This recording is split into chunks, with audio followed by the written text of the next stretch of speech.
Iran जंग में Donald Trump को अब दूसरा बड़ा झटका लगा है। पहले सहयोगियों ने स्ट्रेट ऑफ होर्मुज को लेकर ट्रंप के अनुरोध को नकार दिया।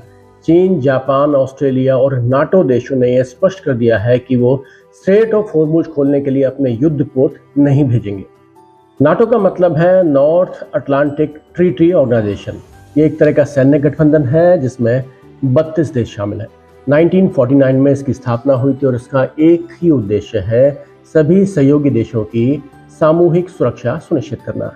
यानी अगर किसी एक देश पर कोई संकट आता है, परेशानी आती है, तो बाकी सभी देश उसकी मदद करेंगे। नाटो में जो मुख्य देश है उसमें अमेरिका है, ब्रिटेन है, कनाडा है, ये प्रमुख देश है नाटो के। और नाटो के इनकार से डोनाल्ड ट्रंप को सबसे ज़्यादा मिर्ची इसलिए लगी क्योंकि अमेरिका लंबे समय से नाटो के कुल बजट में सबसे ज़्यादा योगदान देता रहा है। सरल शब्दों में कहें तो नाटो को चलाने में जो ओवरऑल खर्चा आता है उसमें अमेरिका कुछ वक्त पहले तक 22% की भरपाई कर रहा था। यानी अमेरिका 22% खर्चा खुद उठा रहा था। 2019 में कंट्रीब्यूशन फॉर्मूले में कुछ बदलाव हुए और उसके बाद से अमेरिका की जो हिस्सेदारी है वो अब घटकर 15% रह गई है।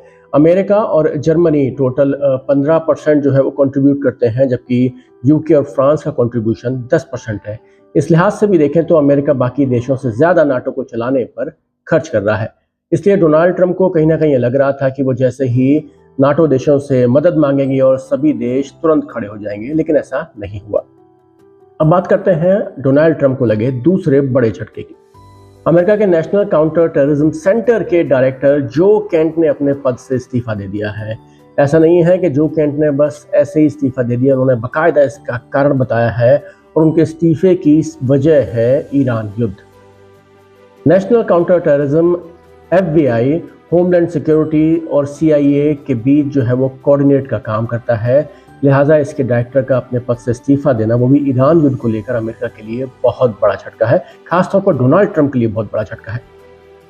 जो केंट ने लिखा है कि वो ईरान युद्ध के चलते ये इस्तीफा दे रहे हैं। उन्होंने साफ तौर पर लिखा है कि युद्ध हमारा नहीं था, ये युद्ध इजराइल का था। अमेरिका इस युद्ध में इजराइल और अमेरिका में मौजूद इजरायली लॉबी के दबाव के चलते शामिल हुआ।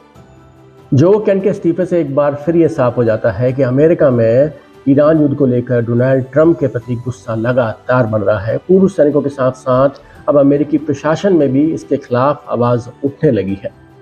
इस बीच डोनाल्ड ट्रंप ने एक नया टारगेट ढूंढ लिया है। खबर है कि डोनाल्ड ट्रंप क्यूबा पर जल्द ही सैन्य कार्रवाई कर सकते हैं।